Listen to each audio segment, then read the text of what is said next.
In a short period of time, the Toronto Maple Leafs have gone from fantasy gold mine to graveyard. We'll break it all down on today's show.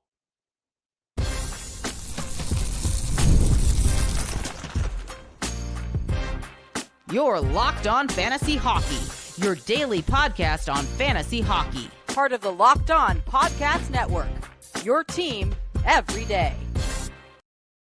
What is good, my fantasy fanatics? Welcome back inside the lab. It's the Locked On Fantasy Hockey Podcast here with my esteemed co-host, Mr. Steele, Rodin. It's your boy, Big Flip Livingstone. We always show love to the everydayers who make us their first listen every single day, making us the number one sports podcast network out there here on the Locked On Sports Podcast Network. Steele, so much to get to right now.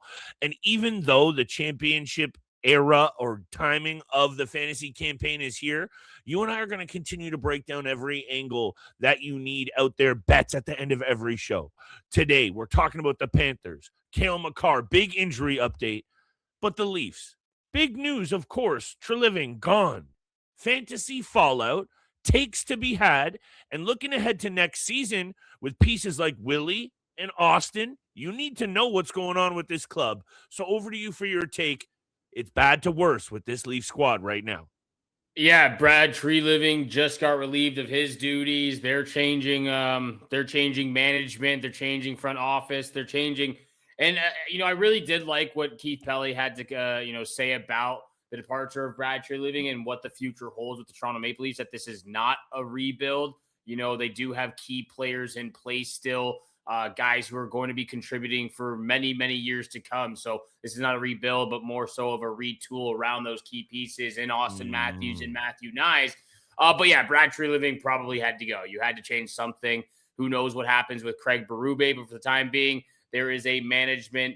They are looking for management for the Toronto Maple Leafs. So when you look at the fantasy value and obviously the poor season they have put up this year, and again, we talked about it a little bit with the Mitch Marner departure and the Mitch Marner effect with the Vegas Golden Knights. But look, we talked about Auston Matthews and his value moving forward and maybe drafting him a little bit high this past year, obviously. But maybe where does he fall now? Is he a mid-second round pick? Is he a late second round pick? Are you still drafting him somewhere in the top 10? Do you expect him to get back into 40, 50, maybe even 60 goal type of tier? And it just doesn't feel like you're going to get that from him. And it doesn't feel like you're going to get that from the Toronto Maple Leafs. I still think there's a ton of fantasy value to be had up and down the lineup, especially when they're fully healthy. And I think this is still a team that can put up good performances and be in the playoffs even next year if they get better goaltending, if they don't get too many injuries, if they get that offensive production from Auston Matthews. But yeah, I think there's a lot of fantasy value, and it starts with guys like Matthew Knies, and it starts with guys like William Nylander, and of course, Auston Matthews when he comes back from injury. I would feel confident saying that with the reset next year for this year. And, it still holds true, of course. You're spot on right. I guess what I would say is reading into what angles we were at the start of the year, Auston Matthews taking the reins, Mitch stepping away was a concern, but I still threw him out there as a sneaky 7th, 8th, maybe 9th overall draft pick. You still got Willie. I believe you spoke at length about you still liking Anthony Stolarz headed into this season. Let's be clear, the Leafs have been a letdown on a number of occasions and on a number of fronts in the fantasy game and, of course, in the standings. I looked at this a few different ways, Steele, quickly, because there's a lot for us to chat about. Cale Makar's injury is massive. The Panthers, we got bets. The Toronto Maple Leafs, when you take a look at what's gone on this season and you take a look at Brad Treliving's exit now, which obviously throws a whole other magnifying glass on this, what are they the worst at in the NHL? And I don't mean this to hang you out to dry. I'm just hypothetically. 32 shots on net per game. That's the worst in the NHL. They're seeing far too many shots, whoever's in the blue paint. And then you think about Chris Tanev and how good that blue line was with a very unheralded, very good, underrated piece in Chris Tanev who blocks a lot of shots. Steele, that's the glue back there. And he set the tone and really started to change things for the Leafs. Yeah, they got good performances out of Benoit and a whole bunch of unsung heroes. But his injury, I don't think can be spoken enough about how key he is to the success of this team. Sure, fantasy-wise, he doesn't jump off the page. But I had to come out here and show Chris Tanev some love and get all over this team headed into next season because, like you just said, this might mean people sleep on Matty Knies. Maybe they sleep on a bounce back from a guy like Anthony Stolarz or Joseph Wall, who are going to for sure serve a ton of value. I don't think they sleep on Willie or Austin, but how about a guy like JT? Those are the angles you and I are going to cook up, and I think you'll back me on that with this Leafs team. Your mute's got you. At least once a week, once a month, the mute button will get me. But when you look at William Nylander, I think maybe even he will fall down a little bit when it comes to his overall ranking and ADP going into next season's draft, just because of missing 20, 22 games this year already. When you look at his ranking, William Nylander was in the preseason ranked 13th overall and currently ranked 126. And obviously, like I just said, he's missed almost 20 games. By the end of the season, it will most likely be that amount. I think people might sleep on him a little bit. I still think he's somewhere in that third, fourth round. You can get him pretty high. Again, maybe he falls into that fifth or sixth because of that perceived value of the Toronto Maple Leafs now. And at the end of the day, this doesn't hold a whole ton of immediate fantasy relevancy for, at least GMs and Leafs fans out there. But their draft pick scenario, that has shaken out. You throw in Fraser Minton's loss. You throw in this protected first rounder when the Bruins deal for Brandon Carlo. The situation with Scott Lawton's draft pick as well. If they really do bottom out and they miss out on their next two first round draft picks, oh my goodness me. The Treliving exit is going to be examined in further detail and in further scrutiny. We'll do the same, Steele. After the break, Cale Makar, big-time injury. The Panthers, a whole bunch of players that won't be returning. But what does the future hold? Much like the Leafs, know what's cooking for the Panthers next year so you can build a winner big-time bets as well. Today's show is brought to you by our friends at Robinhood. What if sports were traded like markets? Now you can put your sports IQ to work in real time with Robinhood prediction markets. It's not you against the house. It's you participating in a live market. You can buy or sell positions live all game long. Use your sports knowledge in the moments that matter. Robinhood prediction markets change the game. It's people moving the action. So when momentum shifts, you move with it. You're no longer just a spectator at Robinhood. You're in a market powered by people. Play by play, you decide. Trade every single play with Robinhood, now available across the U.S. Download the Robinhood app right now to begin. And thank you so much for making Locked On Fantasy Hockey your first listen every single day. Don't forget to check out the Everydayer Club here on Locked On Podcast Network. You'll get ad-free episodes and access to a group chat with Flip and I and other listeners of this show. It's all on Discord for $5 a month or $50 a year. You can tap the link in the show notes to learn more or go to lockedonfantasyhockey.supercast.com to join the Everydayer Club here on the Locked On Podcast Network. Once again, thank you so much for all of that support and that love. Got to show some love to Cale Makar because he had a monster game before going down to injury in that 9-2 win over the Calgary Flames. Again, just putting up some incredible numbers. Again, I still think Zach Werenski will be the Norris Trophy winner by the end of the season, but Cale Makar leaves the game. I believe it's lower body. I saw upper body. I saw lower body. I believe it's lower body as of right now. We should be learning more. Honestly, probably in the next hour of when we're recording this episode, they should said be. Jared Bednar said that they would learn more from the evaluation the next day, which is today now. We should be learning a little bit more information from Cale Makar's injury.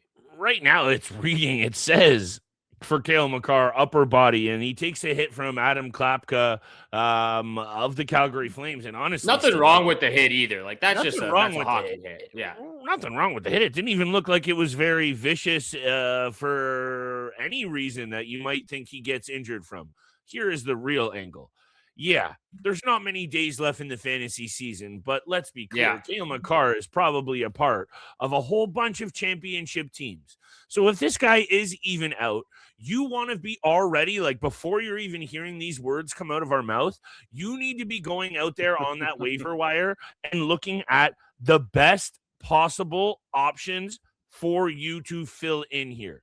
And, we usually say look in-house deal. I don't think that's where I'd probably be going.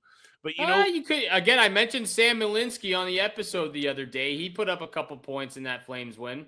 that's true. And perhaps you look at guys like Cole Hudson, who we've spoken about on the back end. Yep. He's on fire, 4 points in 4 games. He jumps to the top of my mind.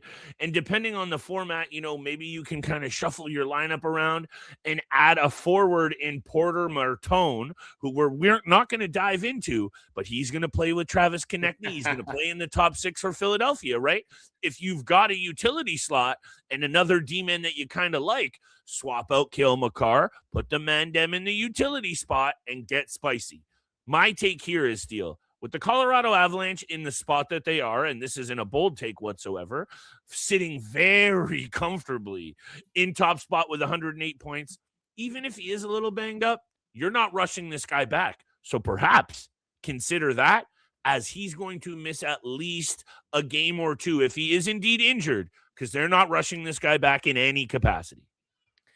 Yeah, and it sucks for me because I'm one of those fantasy GMs out there in a championship matchup with Cale Makar now injured. Also, Cutter Gauthier got injured in that overtime loss to the Toronto Maple Leafs as well. So some key guys for me going down at honestly, just the perfect time. It's the perfect time for two absolute studs to go down in the fantasy championship. But yeah, Cale Makar. And actually, again, like I said, like I mentioned, Sam Milinski, I think, is a great option if he were to be out for an extended period of time, if they keep him out for the remainder of the regular season. He's getting on average 9.5, 20 minutes of average ice time. He's got 5 points in his last 4 games. He's shooting the puck. He's getting at least 2 shots a game. He's getting, a couple blocks, a couple hits as well. So I think that's a tremendous option if he were to be out for an extended period of time. Hopefully he's not, because I really need him on the team. Now you're talking. Florida Panthers, though, they are shutting down a majority, I would say almost the entire team at this point. Yeah. Anton Lundell, Sam Reinhart. We already knew Barkov, Brad Marchand, Belinkis as well. You look at all these guys who are now getting shut down for the remainder of the season. And obviously the Florida Panthers weren't going to make the playoffs. Like, we didn't think they were going to go on an absolute tear in the last 10, 11 games and somehow squeak in. But what do you think about this team for the future? How do you view them going into next season? Is the dynasty over? Are they going to come back better than ever? Like, what are your thoughts on this Florida Panthers and kind of the message from Paul Maurice? And I think what I would say is, much like the theme that we're going to continue to highlight is for these teams that are much out of it and really kind of looking ragtag headed into next season, we're trying to dig into the fantasy angles that will remain relevant. And those are good questions you're throwing my way. And I guess I cannot write off a Paul Maurice-backed club that is still going to be upfront anchored by Matthew Tkachuk, Sam Bennett, Carter Verhaeghe, next season a healthy Barkov, Sam Reinhart returned healthy, a back end that's still going to include Seth Jones, Aaron Ekblad, and Gustav Forsling. So what I would say is this: are they going to return to the juggernaut-like form of the last 3 seasons where, you almost want to just de facto go back to this team for fantasy pieces? I don't know if it's going to be that much of a boom situation here for the Panthers. They might have to really grind it out. We talked about this Eastern Conference improving, Steele. The Montreal Canadiens in the Atlantic, the Buffalo Sabres. This isn't the Florida Panthers Atlantic Division that they run ragged with the last few years, especially in the postseason. I would say this: the future still should be playoffs all day for this club. But in terms of that elite fantasy value, this is the negative of success, is what came to mind when I thought about this team. We mentioned it with Bobrovsky, and look at what's happened.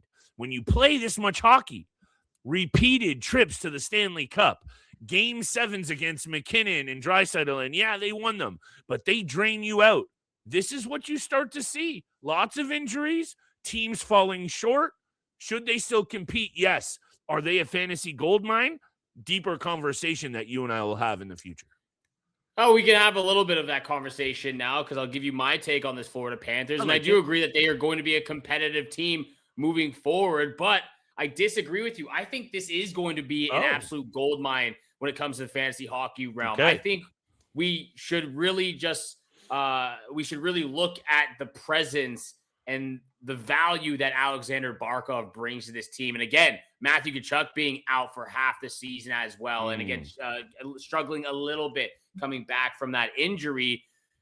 When this team is fully healthy and this team is fully going, and yes, the mileage over the last 3 years of making it to the Stanley Cup finals in 3 consecutive seasons, winning the Stanley Cup in back-to-back years as well, that's going to hurt a lot of their players and hurt a lot of their bodies over that time.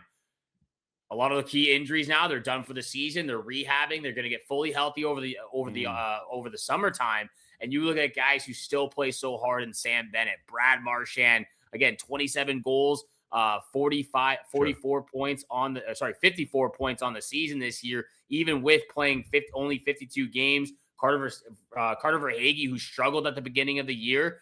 I look at this team as still a gold mine. When you look at the offensive group and you bring Barkov back into the mix, 100% gold mine. Sergei Bobrovsky is going to have to be a lot better next season. And I think, again, from the games missed from defensemen, Aaron Ekblad, Seth Jones, he didn't have that quite the same group in front of him to hold down the fort. We all know Sergei Bobrovsky can be better. We've seen it time and time again. Yeah. I look at this team as an absolute gold mine. I can't forget about Alexander Barkov, because when this guy's in the lineup, we know what he is. Selke Trophy winner, one of the best two-way forwards in the game. This is a gold mine team for me, and I still think the dynasty continues. They're going to be a top 3 team in the Atlantic Division next year. Amongst many other reasons of why I love you and why I like doing this show with you, you're on point and you always balance what you're talking about with legitimate angles that I can back. However, top 3 in that division, that sounds like a bet we might need to dive into more. And you said it yourself very eloquently that I didn't. It's the goaltending, because Daniil Tarasov is not the guy, even with, yes, everything you said properly up front. Bob cannot rock an .879 save percentage and a goals against of +3. So let's see if this man also, and you know me with the ages, Steele, this guy's older than me. He's going to be turning 38 years old, and I'm coming up on that myself. This is a spot for Bobrovsky, who you talked about players sliding down the board. Of course he slides down the board next year. So if you're going to back up your takes with drafting players for value, Bobrovsky might be a really sneaky one that you and I can dive into more in the future. Yeah, he really could be. I took a shot at him halfway through the season. He had some good moments, but for the most part, still kind of struggled in the later half of this season. When we come back after the break, though, 3 games on the schedule, money to be made, money to be had, and winners to hit on Wednesday night. All of that and more on the Locked On Fantasy Hockey Podcast.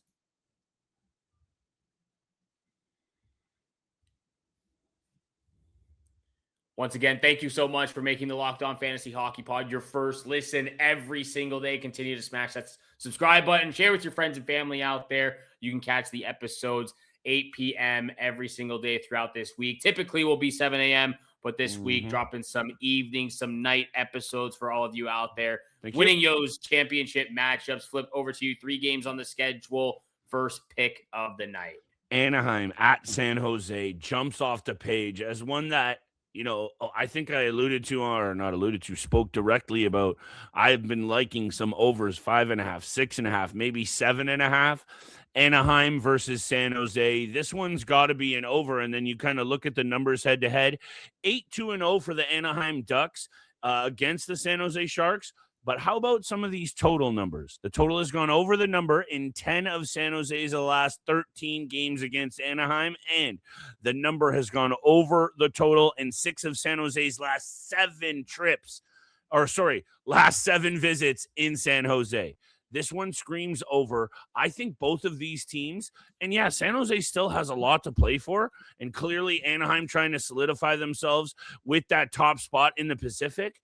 You might say that leads to an under. These are 2 very young teams. These are 2 unproven goaltending tandems who have been going through it. To me, This is over all day at 6.5. Very much a favorite pick of mine for this slate.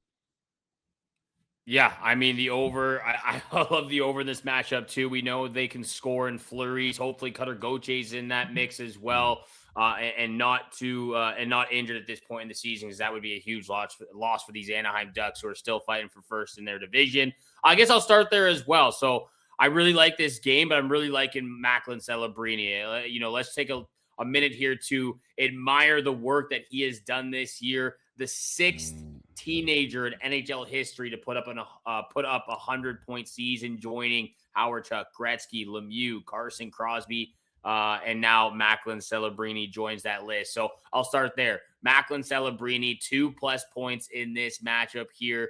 He's got back-to-back multi-point games. He had 3 points against St. Louis, 2 points against Columbus. He's just so good this year. And again, we know how they can score in flurries. I think Macklin Celebrini's all over this one. He's scoring goals. He's getting assists. He's playmaking. 2+ points for Macklin Celebrini. But the obvious one to me is the Colorado Avalanche going into Vancouver. They absolutely dismantled and dominated the Calgary Flames 9-2. I think they do the exact same thing to the Vancouver Canucks, regardless of Cale Makar being in or out of the lineup, depending on how severe the injury is. I still think they go into Vancouver and absolutely embarrass this team.